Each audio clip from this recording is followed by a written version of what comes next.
This is a little different video tonight. I don't know why. I've been thinking about it, and I think maybe I should say something. If you know somebody who this video might help out, please feel free to share it. But I wanted to talk about things that are permanent versus things that are not. Because right now we got a big old suicide problem with a lot of returning veterans, whether they're Army, Navy, Air Force, Marines, it doesn't matter. We're losing lots of them. And right now the Air Force has a real big problem. And a lot of these folks are just so young that they think whatever they're going through is permanent. I've got a little experience with some of that. So, a little over 2 years ago,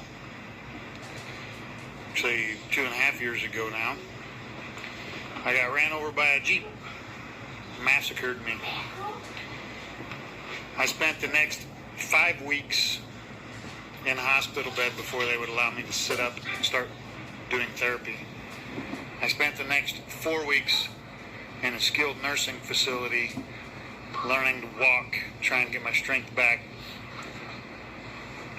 I spent the next 6 months in a wheelchair.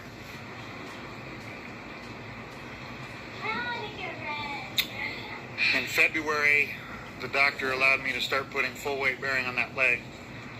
That didn't mean I got to get out of the wheelchair. I still had to use it because my body was so weak. Some point later, I was able to walk pretty well, got a cane, and now I can walk independently without the assistance. Now, there are some things that are permanent. The scars that I have are permanent. The fact that I won't ride a motorcycle anymore, that's permanent. The fact that I drive Chuck Schrott's crazy with silly memes and posts, that's permanent. The fact that those same posts make Stephen Harrington laugh his ass off, that's permanent. The fact that I am awkward as hell and just dance to the beat of my own drum, that's also permanent. I'm very self-aware of it and nothing I can do. I am going to be me, okay? I guess my point is that these things pass. Most things pass, okay? When I was at that skilled nursing facility, when I spent the 4 weeks learning how to walk again, there were veterans in there with TBIs, serious brain injuries. There were veterans in there with really high spinal injuries. That's permanent. For some of them, that's very permanent. They're not going to walk again.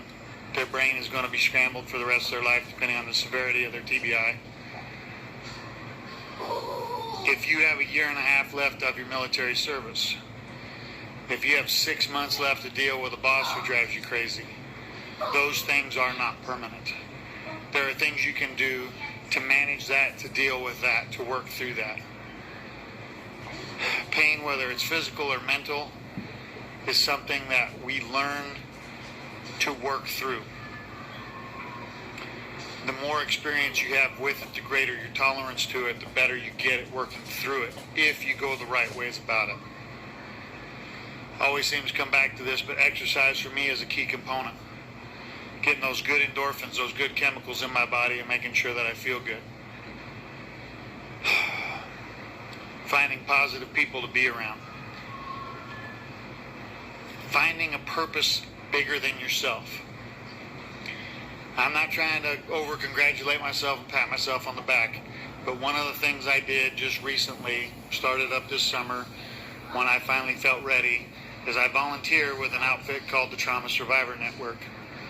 I go to the hospital and I visit people who are in the middle of where I once was, back 2.5 years ago.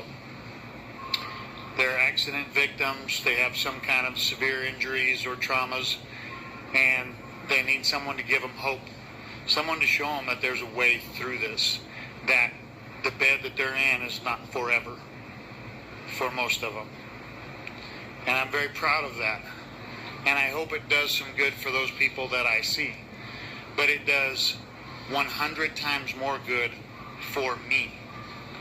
Mentally and emotionally, I feel like I'm giving back. Like I'm giving a hand up to those people. Because there were people there when I was in the hospital that were giving me a hand up. You're never alone. There are people out there that will listen to you. And remember, whatever it is you're feeling, whether you're feeling worthless, or if you got a supervisor that doesn't appreciate you, or you feel like, oh my gosh, why did I ever join the military? It's killing me, blah, blah, blah, blah, blah. We've all been there. We've all been there. I remember having 1.5 years of my contract and just hating it and going, this is the worst thing ever. And guess what? The 1.5 years came and went, and I got out of the military. And I was out for a while, and guess what? I went back in. Must be a glutton for punishment. The military is one of the best things that ever happened to me, mentally, physically, and emotionally. The people I've met, the people that I admire, the people that inspire me, many, many, many of them are in the military or associated with the military. And I don't know what's bringing you down. I don't know who's going to see this message, but I hope it taps deep down in here and up in here. These things are temporary. There is light from a new day just around the corner. Take a breath. Take a break. Exercise. Find your people. If you start looking for activities, clubs, if you take an interest in the things that interest you, and I don't care what it is. If you go to Comic-Con, if you like Dungeons and Dragons, Harry Potter, if you like to go chase Pokemon, if you like bronies or whatever it is, I might not get it. I don't get the bronies. I don't get it. I don't go to Comic-Con. It's not my thing. But if it's your thing, put yourself into it. Because you know what? That's where you find your people. That's where you're going to find the people that understand you, that inspire you, that light you up, and help you get through the bad times. Because bad times are not forever for the vast majority of us. So don't make a temporary situation become a permanent condition. And just remember that just because you end your pain, it doesn't mean that pain's over. You're simply passing it on to someone else. I'm not saying it's selfish, but you're taking that burden off your shoulder and passing it on to probably 6 other people who are going to go, why didn't I see the signs? What could I have done to help? I don't know why I felt inspired to give you this message tonight. And I don't know that I'm the best messenger. I'm an Army guy that snuck past Air Force security.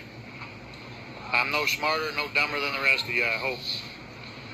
But I've been through some shit. And if I can share some of that and help you, then I hope you take it, and God bless you. I was blessed very much.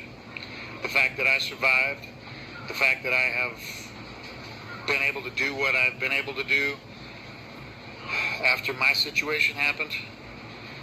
I'm proud of the progress I've made.